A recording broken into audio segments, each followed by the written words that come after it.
కాంగ్రెస్ పార్టీకి.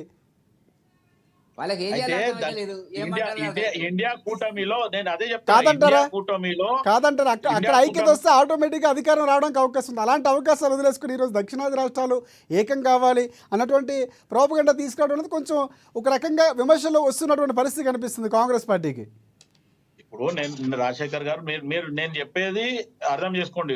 జనరల్ గా విమర్శించే వాళ్ళకు ఇది ఒక మంచి అవకాశం దొరికింది. ఢిల్లీలో ఓడిపోయినాం కాబట్టి అది గెలిపోవడం అనేది సాధ్యం. గెలిపోవడం అనేది సాధ్యం. 27 ఏళ్ళ తర్వాత బీజేపీ గెలిచింది. గెలిపోవడంలో ఎక్కడ ముఖ్యం కాదు. అదే చెప్తున్నా, నేను అదే చెప్తున్నా. 27 సంవత్సరాల క్రితం వీళ్ళ ఆలోచన మనం దేశమంతా గెలుస్తున్నాము, ఢిల్లీలో గెలుస్తలేము ఇది అనే రకంగా డేగా కన్ను పెట్టి ఈ రోజు కేజ్రీవాల్ ని లోపల పంపించడము, సిసోడియాని లోపల పంపించడము, తర్వాత కొండంద వెల్కబట్టినట్టు ఈ రోజు కనీసం ఆయన లోపలేసిర్రు. ఎంత దొరికింది లేకపోతే ఎంత ఆయన వల్ల వచ్చింది అనేది ఆ లిక్కర్ స్కామ్ లో ఏం జరిగిందో చెప్పమనండి. అది ఇప్పటి వరకు చెప్పలేరు. ఇప్పుడు ఈడీ ఏం చేస్తుంది, ఐటీ ఏం చేస్తుంది, లేకపోతే సిబిఐ ఏం చేసింది? వాళ్ళు చేసిన దానికి ఆయన మొత్తానికి ఒక లిక్కర్ స్కామ్ లో దొరికిండు అనేది లోపలేసి ఈ రోజు ప్రచారము శీష్మహల్ కట్టిండు, శీష్మహల్ ఈ రోజు ఢిల్లీలో ఏ ముఖ్యమంత్రి నివాసంగా కట్టిండు. రైట్ శివలాల్ గారు, వెంకటరెడ్డి గారు ఇక్కడ మీకు క్వశ్చన్ రైజ్ చేస్తున్నారు. వెంకటరెడ్డి గారు చెప్పండి. ఇప్పుడు ఒక్క మాట చెప్పు, కేజ్రీవాల్ అవినీతిలో ఉన్నాడా లేడా మీకు ఒక స్పష్టత ఉందా? మీ రాజకీయ నాయకుడు మీ రాహుల్ గాంధీ గారు ఉన్నాడని ఒకసారి అంటాడు, లేడని ఒకసారి అంటారు. శీష్మహల్ కట్టిండని మీరే అంటారు, మళ్ళీ ఇప్పుడేమో అక్కడి నుంచి సమర్థిస్తారు. మీకు ఒక ఆలోచన కట్టిందని మీ బీజేపీ వాట్సాప్ మీడియానే ప్రచారం చేసింది. మీ వాట్సాప్ మీడియానే మొత్తం ఏదైతే ఆమ్ ఆద్మీ పార్టీని మొత్తానికి భూతత్వంలో ఎట్టి చూపించింది ఢిల్లీలో, మీ ఆమ్ ఆద్మీ పార్టీని చూపించిందే మీ బీజేపీ వాట్సాప్ మీడియా. మీరు రక్షించారు కదా.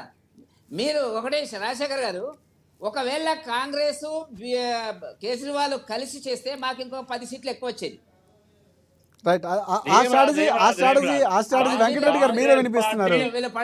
కాంగ్రెస్ పార్టీ ఆమ్ ఆద్మీ పార్టీ కలిసి ఉంటే ఈ రోజు మళ్ళీ బీజేపీ అధికారంలోకి రాకపోతుండే. ఇది వాస్తవం, ఎవరైనా దాని గురించి. రైట్ ఒకసారి శివలాల్ గారు వెంకటరెడ్డి గారు మనం ఒకసారి పాపిరెడ్డి గారి దగ్గరికి వెళ్దాం. పాపిరెడ్డి గారు ఎస్ పాపిరెడ్డి గారు మళ్ళీ మనకి డిస్కనెక్ట్ అయ్యారు. ఎస్ శివలాల్ గారు మీరు కంటిన్యూ చేయండి.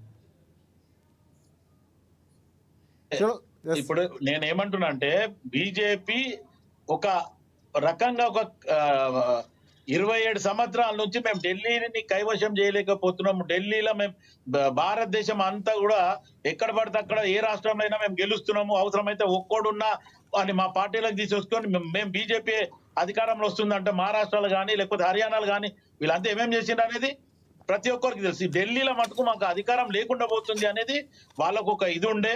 ఈ రోజు వాళ్ళ కళ నెరవేరింది అనుకుంటా. ఎందుకంటే ఆమ్ ఆద్మీ పార్టీ మొత్తానికి హాస్పిటల్స్ శివలాల్ గారు అక్కడ ఆమ్ ఆద్మీ పార్టీ చేసుకున్నటువంటి, అలాగే కేజ్రీవాల్ చేసుకున్న స్వయంకృత అపరాధం మీ పార్టీ కలిసినప్పుడు ఇవన్నీ కారణాలు కావచ్చు. ఇప్పుడు ఇక్కడ మన అంశం ప్రధానంగా ఇందాక మాట్లాడుతున్నటువంటి అంశం దక్షిణాది రాష్ట్రాలకి ఇక్కడ చిన్న చూపు చూస్తున్నటువంటి పాయింట్. కానీ అక్కడ ఆయన ఇంకొక అంశం లేవనెత్తారు. మాది రంగారెడ్డిలో చాలా అత్యధికంగా ఆదాయం వస్తుంది, కానీ మిగతా రాష్ట్రాలకు పెడుతున్నారు, మిగతా ప్రాంతాలకు పెడుతున్నారు. ఇది ఎక్కడ సిద్ధాంతం? బీజేపీ పార్టీ అన్ని రాష్ట్రాల్ని అంతా ఒకేలా చూస్తుంది, ఒకే దేశంగా భావిస్తుంది అంటున్నారు. మీరేమంటారు?